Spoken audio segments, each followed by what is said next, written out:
In today's video, we are going to be reading a ghost story entitled The Haunted Bell Tower. This is requested by one of our viewers. So without further ado, let us begin. Its park-like grounds were extensive and well-kept, its gardens being famous for miles around. For a long time, the house had been empty, but lately it had been let to a young married couple who took the name of Ashfield House. They intended to make it their home forever.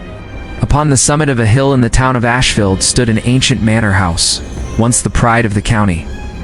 For some reason, they did not care to use the front door though, but entered the house by a side entrance which led into a large hall.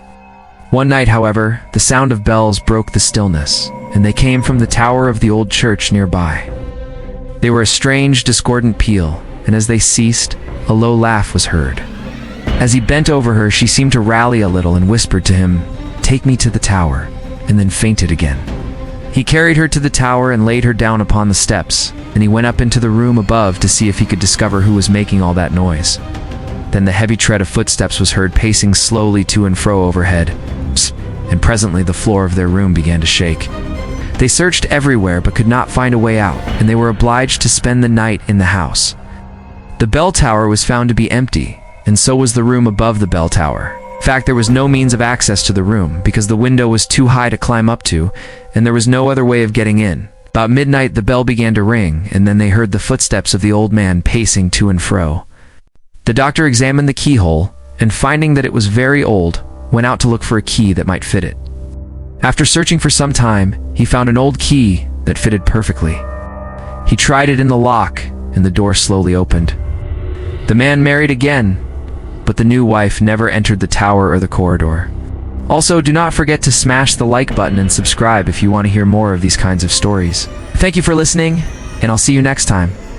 The villagers said that the spirit of the girl who had been buried alive was now at rest, and that was the last they ever saw or heard of her.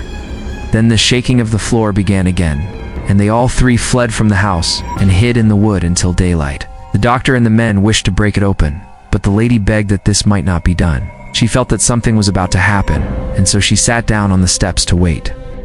At the end of this hall was a wide archway leading into the garden. Then he climbed up the stone steps to the room above to see if he could find another way of getting out. The doctor arrived, and after examining her, said that she was suffering from nervous excitement and must be taken care of. The face was that of a young girl, and she was so like the girl in white that there could be no mistake as to her identity. The girl raised herself up and rose from the coffin. She looked at the lady and said, "You have kept your promise," and then she vanished. She beckoned to him, and he followed her into the house. She led him through many passages until they came to the same door at the end of the corridor. Then she disappeared.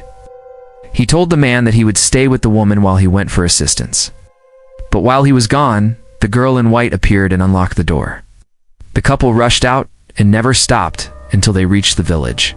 In the morning, they returned, and the man, more composed now that his fear was gone, went to the tower to discover the cause of the noise. He found it to be a fact that the bells had been ringing, and he could hear the sound of footsteps pacing to and fro in the room above. He came back to where his wife lay and asked her what he should do. She whispered, "Stay here," and then she sat up and went to the door. It was locked, and she called out, "Open the door," but no one answered her. Then she began to scream, and the man rushed to her assistance. He laughed at her and said that it was only her fancy. However, when he went out later in the day to look for the girl, he saw her upon the seat. But when they reached the door, they found it locked, and neither of them could remember fixing the lock. Still, they thought that they had nothing to fear now that they had the strong man with them. And when he called to her, she rose up and walked slowly toward him. She came quite close, but he could not see her face, because she wore a white veil, which hid it from him. As he reached out to touch it, she suddenly disappeared. But the archway was covered by creepers and ivy, so that it was almost impossible to find. The lovers used to sit in the hall and dream over the prospect of making the old place habitable again. One day, the lady found an old gardener who had known the place well in former days, and he undertook to clear away the creepers and ivy so that she might get a view of the garden. When the work was done, the lady went out and found herself in a small piece of wood. There was a seat there, and sitting upon it was a girl about 16 years of age, dressed in a long white gown. The lady searched for her everywhere, but could not find her. She seemed surprised at seeing the lady and vanished. She then went back into the house, where she told the man what she had seen. That night, when the lovers were in bed, the girl appeared at the foot of the bed and beckoned with her finger. They followed her, and she led them through many passages until they came to a door at the end of a long corridor. Then she disappeared. Next morning, they had the door opened and found it to be an iron-bound thing, as old as the house itself, and behind it, a flight of stone steps. Going down, they found themselves in a dungeon, and upon the wall was a heavy iron chain. They returned to the house, and the man, laughing at his wife's belief in ghosts, would not listen to her entreaties that they should leave the place and be done with it.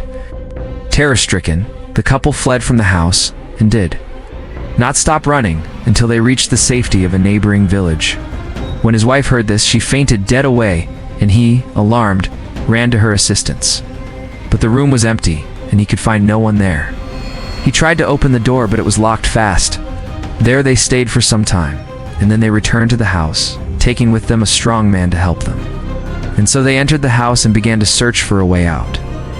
Then they returned and broke open the door.